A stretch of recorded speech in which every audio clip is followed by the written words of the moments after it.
Hi, this is Kim from Emerging Creatively Tutorials, and this is ECT TV, episode 42.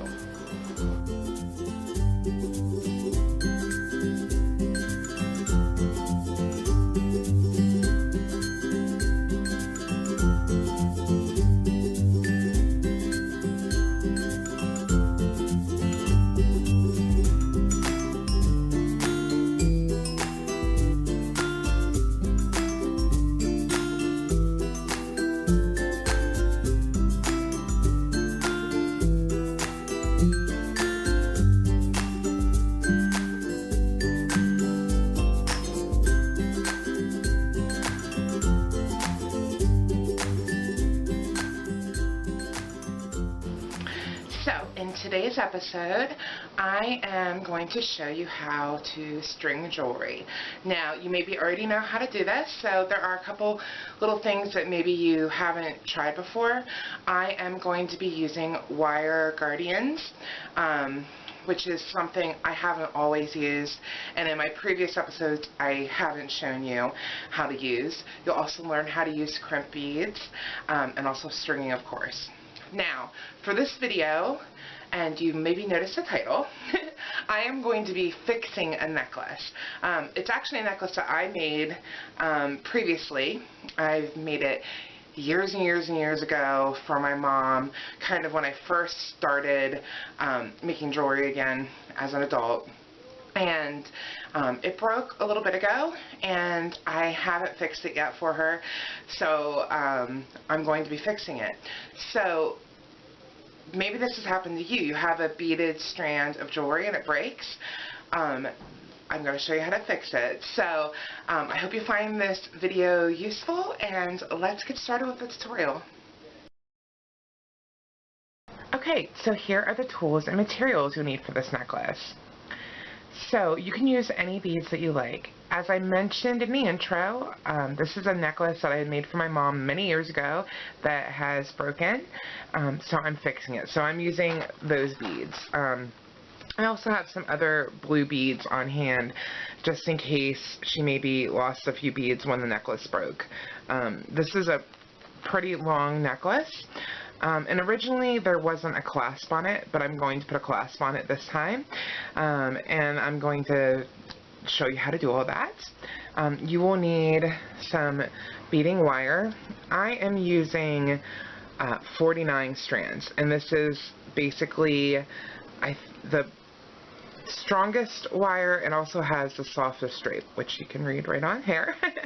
And basically that means there are 49 strands in this wire. It goes from, I don't know how small, up to 49, and you can decide what you would like to use for your project based on how much you want to spend, and also based on maybe how heavy your beads are and that sort of thing. So this is what I'm using. You will need crimp beads, and I'm just leaving them in this bag for now because they're little, and they're just called crimp beads. And then I will be using crimp bead covers, and these are kind of optional. This just kind of dresses up the crimp beads. You can put them over your crimp beads and then it looks a little prettier. They look like little seas or clams. And I find these hard to find, but I did find these at Fire Mountain Gems, so you can definitely find them there. And then I'm using wire guards. I think I called them guardians, but they're called guards, and I'll show you how to use these. They just sort of protect the wire and make it so the wire doesn't rub against your clasp and things like that, so it doesn't like break down the wire. It just kind of protects them. That's why they're called guards. And then you'll need a crimp tool and wire cutters. And if you don't have a crimp tool, you can actually do this with a pair of chain nose pliers or flat nose pliers like this. You just have to, it's just a little bit different. The crimp tool makes it easier to close crimp beads. And you will probably also want a bead tray to kind of design your necklace, and I'm going to use it to kind of put this necklace back together and figure out how all the beads should go again. They're partially still on the strand, but if you're designing your necklace and not actually fixing a necklace, then this tray makes it easier for you to kind of lay out all your beads so you have them all in order in a design that you like, so when you're stringing the strand, they're all in order and you don't have to worry about it. You can see how it looks ahead of time, and it has measurements around it so you can see how long your necklace is going to be. So I'm lucky enough that this necklace mostly stayed together on the wire, with just a few little extras that had fallen off. So I'm just going to leave it as is, and I'm just leaving it on the wire too, and I'm just going to, as I pull off beads and put them on the new wire, so I can just keep everything in the order that it is. This is kind of a random design I did. Like I said, this is one of my first designs. My mom loves this necklace, so I'm just going to keep it as is. And I know my mom watches these videos, so hi Mom, I'm finally fixing your necklace. So that's your first step. Just figure out the order of your beads, how you're going to do them. If you don't have a bead tray like this, you can just put them on something where the beads won't roll around. So I always find a piece of felt would work great, or maybe you have like a tea towel or something, and that way the beads don't roll over the table while you're trying to design it. So that is the first step. Okay, so now we're going to cut a piece of the beading wire, and as you can see, this kind is really bendy and it doesn't get kinked up so easily. That's why I like the higher strands. So I have kind of measured out this wire, and like I said, this is a long necklace, and then I added on several inches. Just, I like to have a lot of wire to work with. It's easier, and actually can save you money in the long run if you cut the wire too long, as opposed to if you cut it too short and then you have to start over again and then you wasted that original wire to begin with. So so a few inches on each side is good, and you just cut it with your wire cutters and put that to the side. Okay, so now we're going to start on one side, and I haven't done any beading yet, but we can secure one side and then we can do all of our beading and then finish the other side too. So this is the wire guardian, and it's tiny, so hopefully you can see how to do this clearly. So basically it's made out of metal. It has two tubes on the end, and then it's sort of open on the top. So the metal goes around, but the wire is exposed on the top.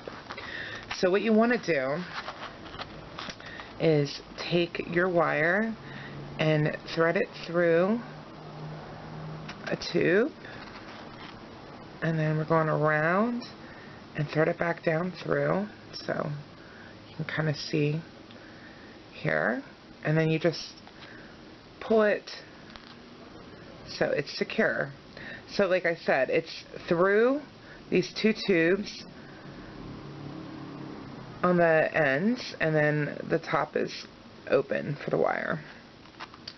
And now we're going to put a crimp bead on the bottom of that. So on the other end, I'm going to slide on a crimp bead and then just pull it all the way up through the wire. Actually, I'm pulling the wire through it, and then and this is gonna pull tight here in a second here. You thread both the other short end through the crimp bead as well, and you just kind of pull everything tight.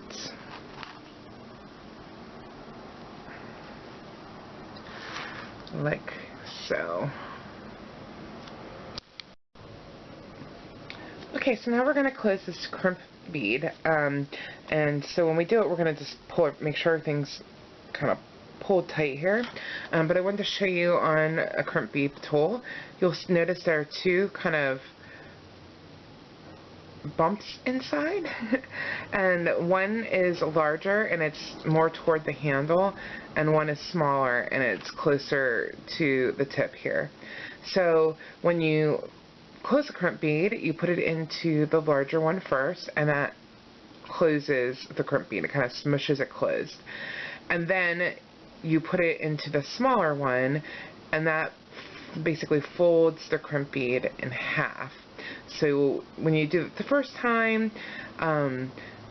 you don't have to really get it lined up so well. I mean, you just have to get the crimp bead into the tool. But the second time, I know people have problems because you have to kind of get it lined up so that the crimp bead will fold in half. And that first time you use it, it actually puts kind of a little crease, so you'll see where to fold it in half. So I'll show you. So I'm using the larger opening, and you just close it. And this is really tiny, so it's probably a little bit hard to see on the video. So hopefully you can come over to my website, and hopefully the close-up pictures will be a little bit better. Okay, and now I'm just putting it, you'll notice I've moved this to position it, and I'm going to put it in the smaller bump that is closer to the tip, and then you just close it, and that closes the crimp bead. So it should be nice and secure now. You can kind of pull to make sure everything's cool and nice and sturdy. Alright, so now that we have this crimp bead closed, I like to use a crimp bead cover to kind of finish up the look a little bit better. This is optional, you don't have to do this, but I'm going to. And I actually just use my crimp tool to place the crimp bead cover on. So basically I just kind of hold it open, get it arranged in here. So you'll see it's kind of like a clam or C shape, and I just hold it in my crimp tool, and then you just place it right over top of the crimp bead, and then you close it. And then sometimes you get it a little crooked and you have to do a little bit of tinkering with it, but when it's closed it should just look like a round bead.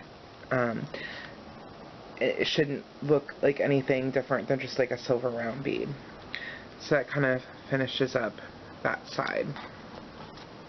Okay, so now if you have seen my stringing videos before, you know that I like to use 2 crimp beads. And that isn't necessary unless you have really heavy beads. You might want to do this, but I just like to do it just because I feel more secure. So I like to string on a bead, so just a small bead, and then I put another crimp bead on, and this bead goes over, again, both of these strings, both ends. And now I'm putting an additional crimp bead on, and I do this on both ends. And again, as I mentioned, you don't necessarily have to do that. People have asked me why I do it. It's just a little extra measure of security that I like. So it's up to you if you want to or not. So I'm just closing this crimp bead like I just showed you. Trying to get that lined up right. And now I'm just going to add a crimp bead cover. So it will just look like a silver bead.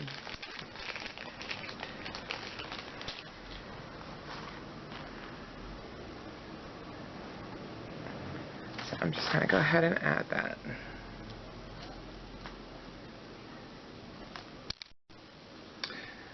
Alright, so that is kind of the beginning, and now we're just going to simply slip on our beads. So you just start stringing. You just slide a bead on, and I'm just going to go through a couple more beads with this short end, and then I'm going to trim it off. And actually, I don't even do that till the very end. I like to just trim everything at the same time. So I'm just going to start adding these beads.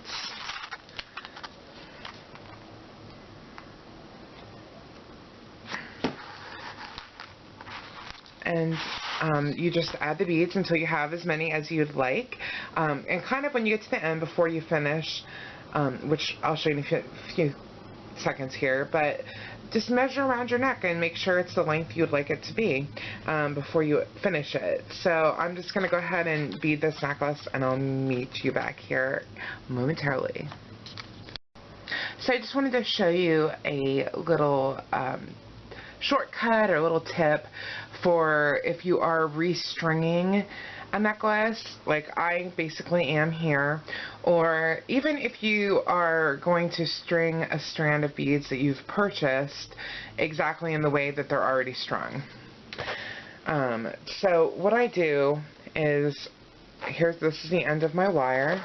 See, I've already done some of my stringing here, and then this strand is already on wire that I'm restringing here, and I basically just keep it on there and slide my wire in, and you just kind of slide it onto the new wire.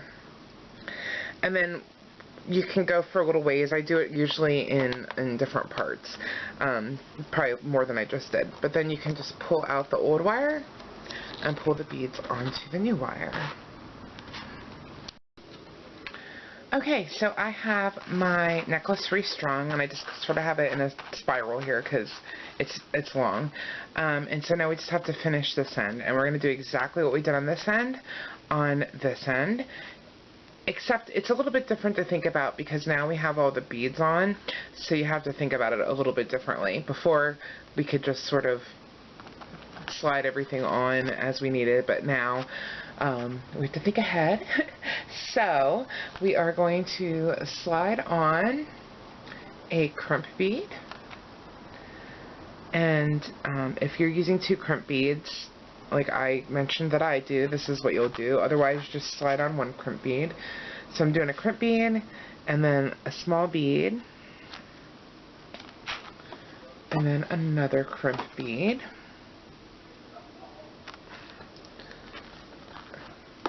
And then we're going to get another wire guard and just do exactly what we did on the other side. So you slide it on through the tube and then back down around through the other tube. And I have maybe a little bit too much wire here at the end, so I just have to pull that down. Try this again. Slide that through. And then I'm going to slide the wire through the crimp bead, that first bead, the second crimp bead,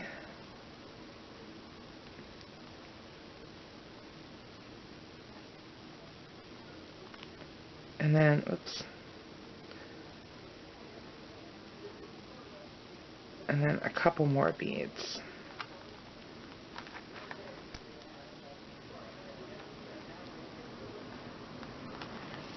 And just pull everything tight.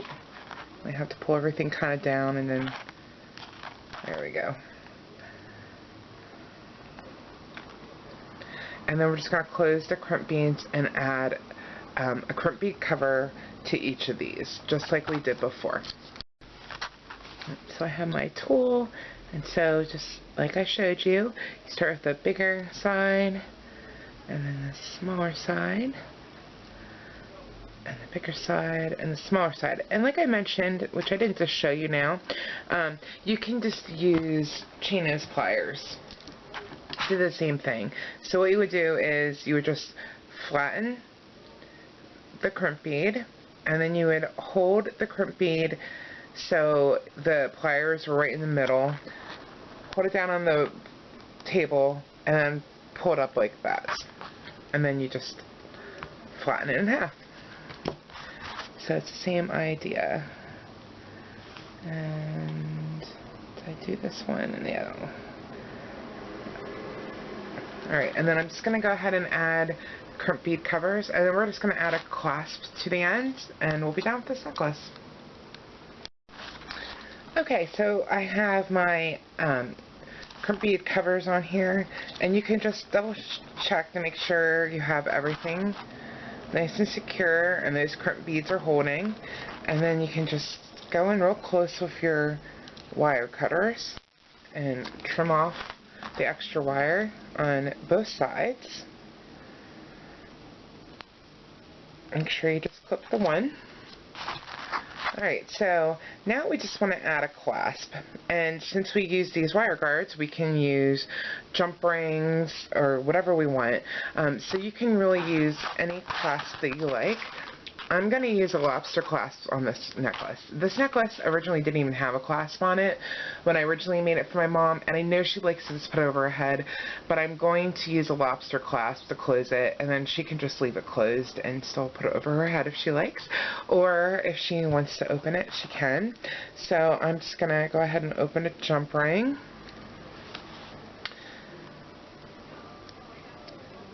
And put it right through that wire guard. Add a lobster clasp and close the jump ring. And then on the other end, I am going to put a jump ring for it to hook into.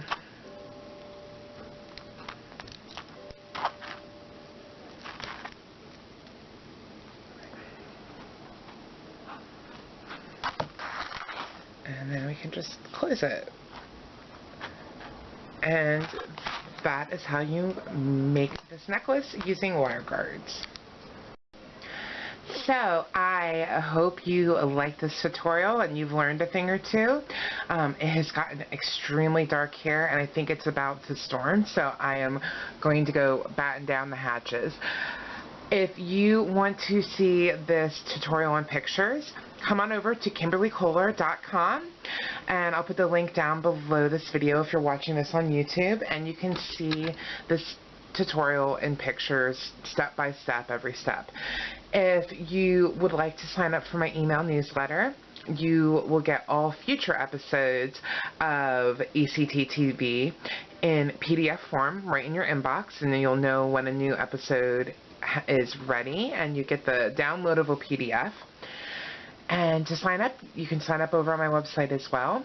And when you do sign up, you get a free 14-day e-course, Introduction to Jewelry Making. It is heavy on wire work, and you get kind of a little bite-sized piece every single day for 2 weeks.